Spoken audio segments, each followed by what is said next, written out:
جس جگہ وہ ظالم مر کر گرا آگ کے شعلے اس زمین سے نکل اٹھے.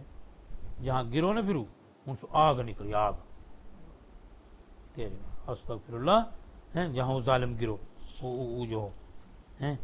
یہ نمازی بے اختیار سجدے میں گر گیا، اللہ کا شکر ادا کیا. نماز کے بعد اس صورت کی طرف دوڑا. آ رہی آواز؟ شعلے کی اس جگہ سے اٹھنے لگے. یہ نمازی بے اختیار اٹھا، دوڑا. اس سے پوچھا خدا کے واسطے اتنا بتاتا جا تو کون ہے، اور نیک عمل کرے اور کہے کہ میں فرما برداروں میں سے ہوں. یہ قرآن میں بھائی یاسر خان، یعنی قرآن پاک یہ بات کہہ رہے ہو کہ اس سے بہتر کس کی بات ہو سکتی ہے جو لوگوں کو خدا کی طرف بلائے. یعنی وہ سب سے بہترین آدمی ہے، اور باقی بہترین بات ہے جو لوگوں کو تبلیغ کرے کہ ایک نماز پڑھ لیو اور نیک عمل کرنے کو کہا کرے اور کہے کہ میں فرما برداروں میں سے ہوں.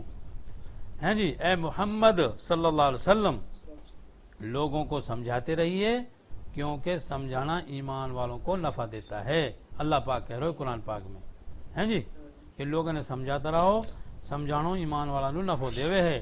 ہیں جی، اے محمد صلی اللہ علیہ وسلم اپنے متعلقین کو، اپنے ساتھیوں کو بھی نماز کا حکم کرتے رہیے اور خود بھی اس کے پابند رہیے. اللہ پاک کہہ رہے ہیں ہم آپ سے روزی کمانا نہیں چاہتے، روزی تو آپ کو ہم دیں گے، اور بہترین انجام تو پرہیزگاری کا ہی ہے.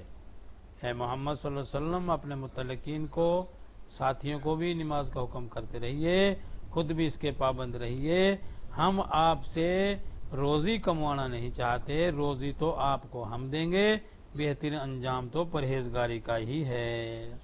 تو جی اللہ پاک کہہ رہے قرآن پاک میں بھائی ہیں. اب تمہاری مرضی بھائی، چاہے نماز پڑھو یا نہ پڑھو. ہیں جی، نماز پڑھنی چاہے نہ پڑھنی چاہے، یا وجہ سے جب بھی ٹائم ہو جائے نا فوراً. ہیں جی، حضرت ابو ہریرہ رضی اللہ تعالیٰ عنہ، حضرت ابو سعد رضی اللہ تعالیٰ عنہ، دونوں حضرات اس کی گواہی دیتے ہیں کہ ہم حضور صلی اللہ علیہ وسلم نے سنا، ارشاد فرمایا جو جماعت اللہ کے ذکر میں لگے ہے نا، فرشتے اس جماعت کو سب طرف سے گھیر لیتے ہیں اور رحمت ان کو ڈھانپ لیتی ہے، سکینہ ان پر چھا جاتی ہے. اللہ جل شانہ کا تذکرہ اپنی مجلس میں تفاخر کے طور پر فرماتے ہیں. حضرت ابو ذر نبی اکرم صلی اللہ علیہ وسلم کا ارشاد نقل کرتے ہیں میں تجھے اللہ کے تقوی کی وصیت کرتا ہوں، تمام چیزوں کی جڑ قرآن پاک کی تلاوت اور اللہ کا ذکر کا اہتمام ہے. قرآن پاک کی تلاوت کرو، اللہ کو ذکر کرو، نماز پڑھو، اس سے آسمانوں میں تیرا ذکر ہوگا.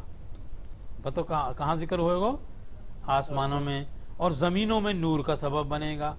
اکثر اوقات چپ رہا کرو، یعنی چپ رہنا بہترین حکمت ہے. بھلائی بغیر کوئی بات نہ کیا کرو. ہیں جی، یہ بات شیطان کو دور کرتی ہے اور دین کے کاموں میں مدد کرتی ہے. زیادہ ہنسی میں سے بچتے رہا کرو، اس سے دل مردادہ ہو جاتا ہے. یہ کھڑکھڑا نو نا زیادہ تر، یاسو آدمی کو دل جو ہے وہ مردہ ہو جاوے ہے، چہرے کا نور جاتا رہتا ہے. جہاد کرتے رہنا میری امت کی فقیری ہے. مسکینوں سے محبت رکھنا، ان کے پاس اکثر بیٹھتے رہنا. اپنے سے کم حیثیت لوگوں پر نگاہ رکھنا، اپنے سے اونچے لوگوں پر نگاہ نہ کرنا کہ اس سے اللہ کی نعمتوں کی ناقدری ہوتی ہے.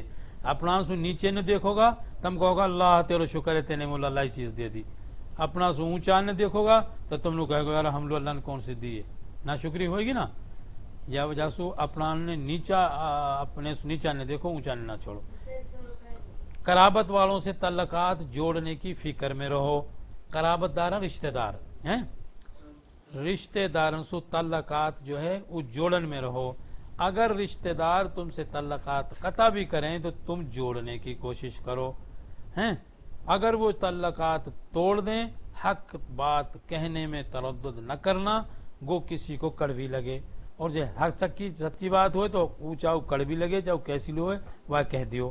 ہیں اللہ کے معاملے میں کسی کی ملامت کی پرواہ نہ کرنا. جب تم سے کہے کہ بھئی نماز کوئی مت پڑھو، تبلیغ میں مت جاؤ، فلاں کام مت کرو، تو چاہو باپ کہے، ماں کہے، کوئی کہے، کوئی پرواہ مت کرو. ہیں نماز پڑھو، قرآن پڑھو، یعنی سچی بات اللہ رسول کی بات کرو. یہ متو لگی لپٹی مت کرو، اگر لگی لپٹی کرو گے تم گنہگار ہو جاؤ گے۔ تجھے اپنی عیب بینی دوسروں کے عیوب پر نظر نہ کرنے دے، مطلب کہا ہے کہ اپنا عیب نہ دیکھو، یہ کرو کہ میں گنہگار ہوں باقی سارا ہی مومن ہے جی۔ جب عیب پر خود مبتلا ہو تو اس میں دوسروں پر غصہ نہ کرنا۔ ابو ذر حسن تدبیر سے بڑھ کر کوئی عقل مندی نہیں، ناجائز امور سے بچنا بہترین پرہیزگاری ہے جی۔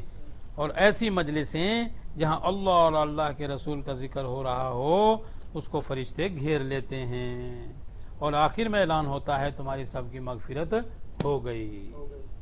تو بھائی جب آخر پہ نا الحمدللہ، اب جیسے ہماری مجلس ہی فرشتہ نے گھیر رکھی، کہا کر رہا ہے فرشتہ نے گھیر رکھی ہے، جب ایسی مجلس میں سکون میں نا دلو، یہ ہے پھولن کی سیج، یہ کہا ہے پھولن کی سیج، اور film drama television V C R ہے کانٹان کی سیج، ساری رات فلم دیکھو نیند نہ حاصل تم ایسے ہی ہے نا، ساری رات ناچ دیکھو گانوں دیکھو نیند